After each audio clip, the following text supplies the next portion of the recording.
everybody, Tesla Boomer here with Tesla Travels and Stops. Welcome back to the channel. Wanted to do this video a little bit here on personal safety. So you're getting ready to travel and go on a trip with your Tesla, and maybe the plan will require you stopping in very populated locations or maybe very desolate locations. If you traveled with your Tesla at all, you'll know that locations really vary. Depending on, are you on the West Coast? Are you on the East Coast? Are you in the middle of the country? So part of what you need to do is master situational awareness. And it's not only fundamental, but it's crucial for you and your family's personal safety. And that goes for any time you are stopping at any location. Situational awareness is essential. So whether you're stopping in the light of day to charge, or you are stopping in the dark of night, enhancing your observational skills, staying alert to potential threats that may be in the area is a must, and allows you to respond to various situations that you may come across. So in this video, I would like to give you 4 tips that I use for our personal safety when we're traveling with our Model Y.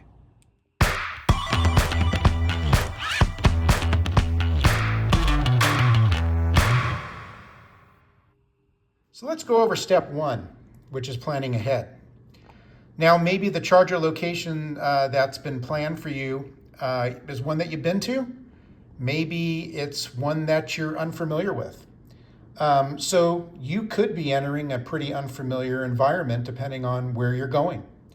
And what you need to do first is to research and gather the information about the charging stop location. And the way I do that is I look at a better route planner to plan out the trip. I can make adjustments if I need to. And then I take a look at the different charging locations. So in this case, let's take a look at the Goodland, Kansas location in this hypothetical trip going from Denver to Kansas City. So I take a look at what's around it. I can see there's a hotel. I can see here there's a Steak and Shake, open field. I might scan a little bit here, see what's across the street, and I can see that there's a 24/7 travel store. Charging locations are located here. Now, when you go onto Google Maps and use the satellite, you can also get some photos, as I got here. And I can get a kind of a view of, okay, I know I'm going to be stopping here. I know there's a Steak and Shake right behind there. I can take a look at a couple of other photos. I see that here, the 24/7 travel stop is across the street. I can see that I'm going to be stopping at a Comfort Inn. I can get a little bit of perspective if I need to get over here, or if your family needs to go over here. If you want to stop first and walk, what kind of distance that you're looking at. I can get kind of another perspective here of the chargers near the hotel. And then what I try and do too is, what does this thing look at night? Because if you're traveling and you're going to be traveling through the night, it's kind of nice to get an outlook of the environment and what it looks like at night.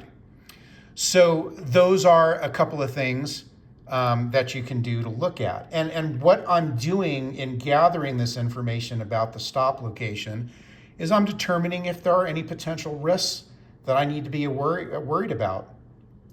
And if so, then in the planning phase, I need to develop a plan that I'm going to use for responding to those various risks. And those plans can change depending on if I'm traveling alone or if I'm traveling with family. So let's go ahead and compare and contrast what we just saw with another stop along this route. And let's take a look here at the Oakley, Kansas stop. And what I'm going to do here is I'm going to click on the stop to get the information about where it's located. Now, you need to double check on these addresses because sometimes they're not 100% correct. This particular one says Price Avenue, but when I searched it, it's actually off of this country road 460. So when I went to this site, I take a look and say, okay, what is kind of around this area here? And some of the things that I've noticed from a safety perspective is I've got housing. I've got this automotive center here and this other shopping area here. How far away is it from the highway? And I kind of want to look at that and go, okay, well, it's about a block off the highway, so not too bad. But what does this stop look like? So here's where I want to look at some of the pictures. And this is kind of a day shot, and it looks somewhat isolated and somewhat not. A little bit busy back here to this particular store over here. I'm not really seeing anything so far very, very concerning. I look at another draw up of it. This is obviously the Country Mart. So during the day, it could be a little bit busy. Continue to look at a couple of other photos to get an idea of, okay, well, here's the Country Mart, and I know off to this side here is where the chargers are. And then I'm gonna wanna see, if I'm traveling at night, what does this look like at night? And this looks fairly dark. And that would definitely raise some flags to me on what potential risks may lurk in this particular area. So I would take into consideration, am I driving alone? Am I driving with my family? Do I need to find and go somewhere, for a restroom or to gather something to eat? These are definitely different things that I would be looking at on this particular stop. There's another picture here. You can see that the Country Mart store does some stacking of stuff behind the chargers. That could raise a red flag to me, as people could be hiding behind that stack. I'll look at another picture here and say, okay, during the day may not be so bad, but then I look at another picture at night and I might start to second guess this stop a little. I look again at the overview map to see what's around. And again, what do I need to do if I decide to stop here? What potential risks may be around this area, and what actions do I need to make sure that I have in place to deal with that potential risk? So the planning ahead is very, very important, and utilizing a better route planner and then the satellite function off of Google Maps will help you take a view of where it is that you're going to stop. Now, obviously, these maps are only updated so often, and you will get to stops that may show that there's nothing around. Maybe there's construction around. So you obviously want to do this planning again when you reach this stop and scan the area and kind of do another risk assessment before you commit to making the stop at a particular location. So let's talk step 2. And step 2 is taking proactive safety measures. Now, once you've planned your trip and you've got a bit of an idea of the different types of environments you're going to be in with the stop, you want to think about what type of proactive safety measure to take for yourself. And that can include a few things. It could include, are you self-defense trained? At my age, getting into physical altercation is probably not the best thing for me to be doing. If I was 30 years younger, maybe it's a different story. And for me, that kind of proactive safety measure would definitely, it's not out of the question, but would be a last resort. So one of the measures could be, okay, do you carry? So where I'm from, I can conceal carry. I can use that as self-defense. However, when you're traveling into other states, you may not have reciprocity within those states to conceal carry a weapon. It is very, very important that if you decide to go down that route, that you do check with state laws and local laws to ensure that you can carry or what is required for carrying a firearm through that state. It varies from state to state depending on where you're going, and you do not, under any circumstances, want to break the law. So that is an option. It's one of the options that I use. I'm not telling you to use it, But if you decide to go down that route, then you need to definitely make sure that you comply with all the laws. The other option is maybe you're, a bit younger than I am. As you can see, I'm still the boomer here. And you've been trained in physical defense, be it jiu-jitsu, taekwondo, karate, whatever, and you feel that is appropriate as a personal safety measure to be able to defend yourself and or your family in the event of, God forbid, something going a bit awry at a charging location. So that is another option that you can look at, but just make sure you understand what your limitations are. I know at my age, sometimes my mind thinks it can do things that my body just cannot comply with. One of the other things to look at, and I'll show you here, is a couple of other items that you can use for self-defense. But one of the big questions that I've seen go around is, well, can I lock myself in my Tesla while I'm charging? And we already know that you can't move your Tesla while it's charging, but you can lock your Tesla. All you need to do is go to your screen, and I'll show you here in a second how to do that. So what you'll want to do is, when you're in park, you've hooked up your charger, you're sitting back in your car, you just go over to the lock, and you are locked, and the door cannot be opened. I tested this out with my wife. I went ahead and did this and asked her to open the door without her phone, obviously, which acts as a key, and she was not able to open it. So that's really the easy way that you can just lock yourself and your family in your vehicle while you're charging. And then really to unlock, you just have to go over here and re-hit it there. And your other option would be to go over here to your door area, and that little button that Tesla gives us, and I'll show you. I'll just go ahead and lock the vehicle so it's locked here, and then I can go back over to the little knob here, and the door, as you can see, will open up. So that is one proactive measure that you definitely should be taking. So another proactive measure you can use, and I've got two of them down there. I'll just mention this other one is a stun gun, but a stun gun is really a close proximity type use, self-defense weapon, if you will. And my personal thing is to avoid getting anywhere near close to someone who may have bad intentions. So the other option here is this pepper gel, and it comes in a couple of ways. Now, I get it from a company called Sabre.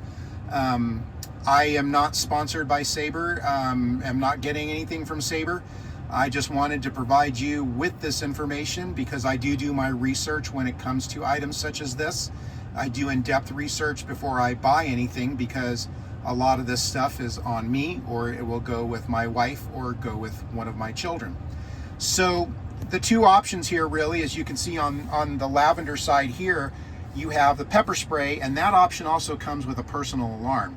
And that alarm has some pretty loud decibels. So if you're in an area, even where you might be in the vicinity of other people, they will hear that alarm when it goes off. And then you have that pepper spray gel that comes with it. It comes with what's called a breakaway keychain that you have. And the other one here on the other side is another pepper spray gel in the black, but it's a practice one in the blue. And why I bring that up to you is because, like anything else, whether it is a firearm, any other type of piece of equipment that you're going to use, particularly in self-defense, you've got to practice. You have got to know how to use this stuff under duress. And the only reason you would be using one of these things is because you are under duress. So Sabre also on their website has a nice little training video that you can view, and it goes through the different methods and techniques and how to go about using the pepper gel, how to spray a person with pepper gel, what patterns to use when you're doing that pepper spray. So it's really a good company that provides a lot of good information on how to use their products. So I got these off of Amazon. They're about 14-15 bucks each. So we're not talking about a lot of money. Now, You do your own research. You may find another product that you like better. Maybe it is shaped differently. I know some of the pepper gels come in the shape of like a little gun. And if you're more comfortable with that, feel free to go ahead and do that. But please, whether you use a firearm, whether you're going to use a stun gun, whether you're going to use pepper gel, make sure you are trained to do so. So now let's go on to step 3, which is scanning and assessing. And right now I'm en route to a smaller supercharger stop in Colorado. And the reason I chose to go over this particular step at a smaller charging stop is because in my travels, it's the smaller stops that are usually more isolated. Unless you're traveling in the middle of the country, obviously, then even the bigger stops can be. But for me, I've seen more things that have caught my attention at the smaller stops. Now, if there's anyone out there who sees anything different or has other things that they've seen, please go ahead and share it in the comments for everyone to take a view. So I'm going to make this stop at this smaller stop here in Colorado and kind of do a scan and assess of that particular stop. So your scanning and assessing starts as you are arriving at your location. You want to see what's going on around you. And here we can see lots of construction that is going on. And that's going to obviously limit your ability at times maybe to access and egress in a quick manner. When you're pulling into the location, you're kind of assessing, okay, what is around here? Let's take a look. And in a lot of cases, some of these more isolated locations will be around these particular little stores. In some cases, they're just set off on their own. But I want to look around and say, okay, what buildings are here? What's the demeanor of the people maybe in the area? What's going on? Are there other folks here that are charging up? And like we've got a few here charging up. So these are things that you want to pay mind of as you're coming into an area. So one of the things that I like to look at when I'm going to a stop is what exactly is behind the chargers. As you can see here in this particular location, there is a street behind the chargers where cars could travel back and forth. And then there's a field across the street, a little liquor store across the street. And what I'm looking for here is, okay, what potential risks or threats may be associated with having this particular stuff located behind the chargers. And as I go further down here, I can see that I have got a buildup here. There's some trees. There is a brick wall back there with where the trash is. So what potential hiding spots might there be for people around this particular location?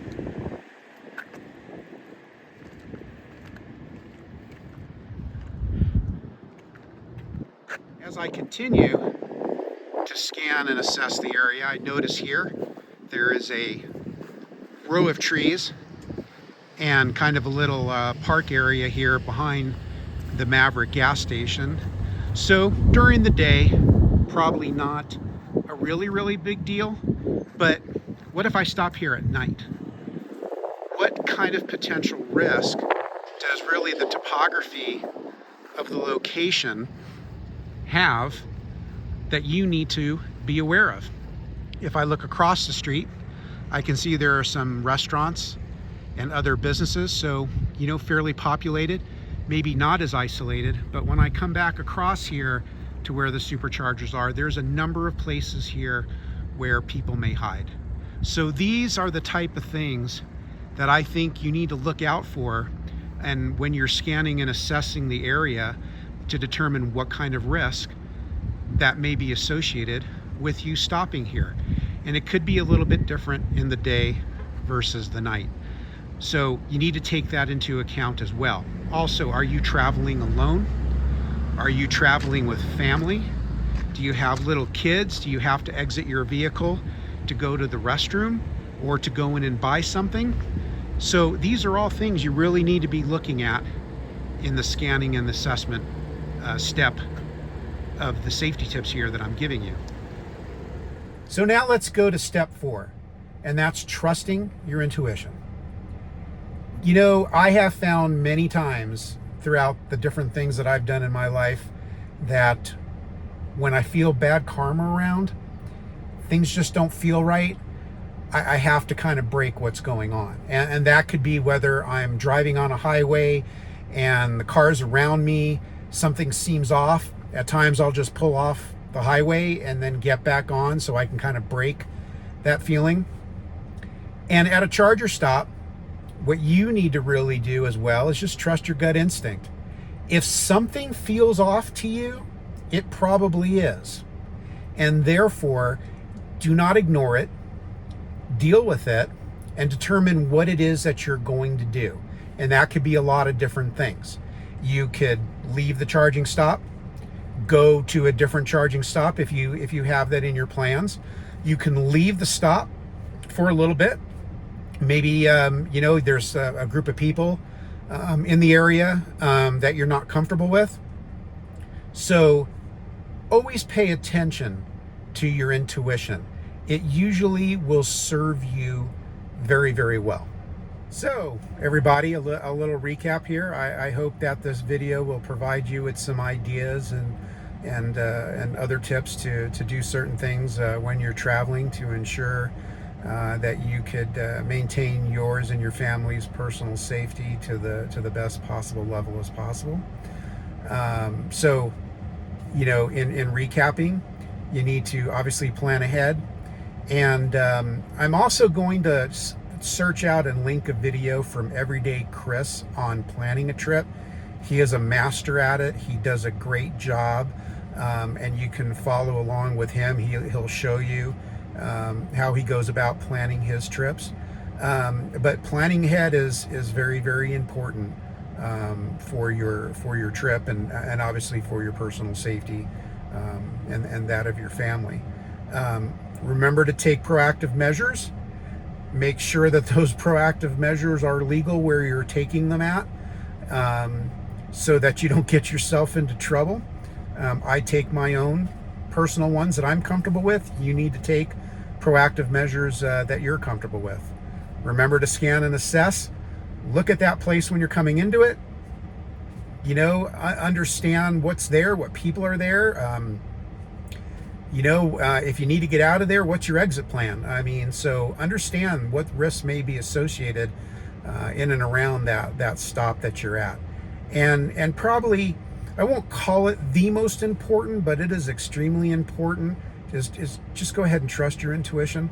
It usually serves you well. Listen to your gut and follow it. It's probably a good idea. I know it's worked well for me in the past. So obviously all these things can also be used outside of just a charging stop. It could be anywhere that you go. It's grocery shopping or regular shopping. We also make stops along the way on our trips. Those of us that do a lot of traveling that are not associated with charging, we may have to make a stop to go to a restaurant or, go buy something or, stop at some convenience store somewhere. And these tips can be applied for that as well. So as usual, stay safe and drive safe. This is Tesla Boomer with Tesla Travels and Stops, and we'll see you next time.